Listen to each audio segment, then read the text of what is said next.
Amigos, ¿cómo están ustedes? Muy buenos días, muy buenas noches. Esto es Efecto Financiero por Efecto Noticias. Les saluda un servidor, Efrén Flores, a nombre de todo el equipo que hace posible su programa. Una semana en la que tuvimos ávida, por supuesto, en información económica, en información política, con tropezones, muchos, de senadoras, de exgobernadores, noticias que conmocionaron, por supuesto, a nuestro país, con información económica y también nerviosismo de muchos inversionistas, porque se preguntan cuándo va a ser el momento en el que empecemos a ver los cambios que aceleren la economía de nuestro país. Esto no es nada fácil saberlo, porque además las reformas, los cambios son de largo plazo también.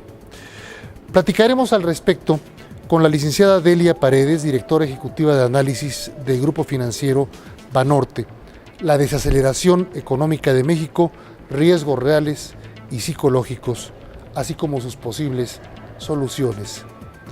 También tendremos una entrevista con el maestro pianista Lang Lang, toda una revelación, una revolución en la música clásica, en la música culta contemporánea, porque también ha tenido una relación extraordinaria con los jóvenes y utilizando la tecnología, creando nuevos métodos para poder educar, fomentar la cultura musical. El maestro Lang Lang es embajador además artístico de Telefónica. Y por último tendremos una entrevista con Martín Castañón. Seguramente usted alguna vez ha dicho, ¿cuándo podremos pagar el estacionamiento de la calle, los estacionamientos, a través de mi móvil, de mi teléfono inteligente, en fin, con una app, con una aplicación? Bueno, pues ya muy pronto en México vamos a poder pagar así los estacionamientos y quitarnos de tantos papelitos y tantas, a veces, sinsabores con el que me confundí, perdí la hora y me pusieron la araña ahí en la llanta y ahora tengo que pagar multa. Martín Castañón, director de Mobilis, nos va a platicar de esta aplicación desarrollada aquí en México. Esto y mucha más información para ustedes el día de hoy en Efecto Financiero. El reporte del PIB del primer trimestre pues resultó mucho más débil de lo que estábamos esperando. Si bien los analistas estábamos esperando una cifra baja, esta resultó de 0.8%. Aquí, si me permiten, voy a hacer un análisis en el que me voy a adentrar en la cifra y me voy a alejar, una especie de zoom fotográfico. Es un dato débil, básicamente explicado por una caída de la producción industrial de 1.5% y un crecimiento pues muy moderado del sector servicios, creció apenas 1.9%. Cabe decir que esta cifra está afectada por efectos calendario. Cuando hablamos de efectos calendario, lo que quiere decir es que el año pasado fue un año bisiesto y la Semana Santa cayó en abril, con lo cual el primer trimestre del año pasado tuvo más días de producción comparado con los días que tuvimos en 2013, en donde no tenemos el año bisiesto y la Semana Santa pues fue los últimos días de marzo. De todas formas, si corrigiéramos por este efecto calendario, tenemos una economía que está creciendo 2.2% en el primer trimestre del año. Esto es, de todas formas, la tasa más baja de crecimiento que hemos visto desde 2009. Y básicamente se explica por tres factores. El primero tiene que ver con la desaceleración externa. Estados Unidos, su producción manufacturera se ha venido desacelerando, su consumo también por temas fiscales. Número dos, aquí mismo en México hay una restricción, la política fiscal es restrictiva. Recuerden que el gobierno tiene contemplado reducir el déficit de 2.6% a 2%. Del PIB. Además, pues recuerden que el año pasado, el primer semestre del año fue un muy buen semestre de gasto de gobierno porque era año electoral. Este año ya no tenemos ese caso. Y en tercer lugar, pues vemos una desaceleración muy fuerte del sector construcción, que eso también es lo que está afectando. La gente, con todo lo que has dicho, muy interesante, la gente aún así está muy nerviosa porque ve sentones, frenos en la industria de la construcción, en otras actividades económicas, y piensan que estamos contagiándonos ya y vamos a adentrarnos a una situación similar a la que está ocurriendo, padeciendo Europa.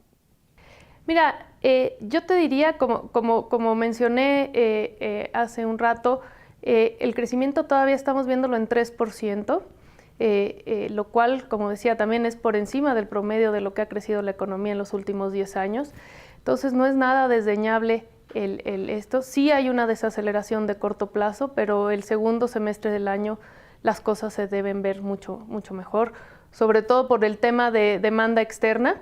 En Estados Unidos se van a dar la vuelta, ya vamos a poder ver tasas de crecimiento mejores, y inclusive en Europa sí es cierto que están en la recesión más larga desde que se creó el euro. Sin embargo, también ya estamos empezando a ver signos en Alemania de recuperación, muy incipiente todavía, pero segundo semestre del año debería también ser mucho mejor para el resto del mundo. 3% de crecimiento en nuestro país es suficiente para generar los millones de empleos que se requieren para absorber la mano de obra natural que está creciendo en nuestro país. No, desde luego que no. Desde luego que 3% no es necesario. Es por eso que la perspectiva de reformas estructurales es lo que nos puede dar esos puntos de PIB potencial que nos hagan crecer a niveles de 5,5% en 2 años, y que efectivamente pues, nos ayuden al tema de absorción de empleos, de distribución de riqueza, etcétera, etcétera. Pacto, por supuesto, reformas, fueron expectativas que tuvieron extranjeros y nacionales a comienzos de este año. Hoy algunos ya se preguntan, ¿son simplemente esperanzas o se van a cumplir las reformas que van a reactivar plenamente la economía de este país? Mira, yo sigo bastante positiva en que se van a presentar las reformas y que vamos a poder ponernos de acuerdo para salir adelante. Yo sigo viendo bastante voluntad. Me parece a mí que la presentación de la reforma financiera no solamente en sí misma es muy importante, sino también por el hecho de que fue la primera vez que se volvieron a sentar a la mesa los actores políticos, lo cual pues de alguna forma sí te da señales de que todos están comprometidos para sacar estos cambios que necesita el país. Y falta por ver, por supuesto, cómo queda la legislación de la reforma de telecomunicaciones, la reforma financiera y posteriormente cuando se dé la reforma energética. Exactamente, por eso yo te hablaba que las perspectivas de crecimiento este año son de 3, probablemente de un poquito más el año que viene, y te decía yo, podemos estar creciendo 5,5 de 2015 en adelante, ¿no? Justamente teniendo en consideración que hay un periodo en el que se tienen que implementar las reformas aprobadas. O sea, no debemos esperar que el día que la aprueben al día siguiente ya vamos a empezar a crecer 5%, ¿no? Esto es un crecimiento de mediano o largo plazo. Por último, lo que tiene a todo el mundo también angustiado es la generación de empleos y las oportunidades de crear economía interna para hacernos menos dependientes de los factores externos. Así es, bueno, esto reformas estructurales es lo que hemos venido hablando, ¿no? Ahora mismo, si ven de corto plazo, de lo que hablé fue de un crecimiento inercial, muy dependiente y muy bajo el supuesto de que Estados Unidos y el resto del mundo tienen una mejor segunda mitad del año, pero desde luego tenemos que trabajar en el fortalecimiento de nuestro sector interno y nuestra demanda doméstica, ¿no? Gracias, Delia. Gracias.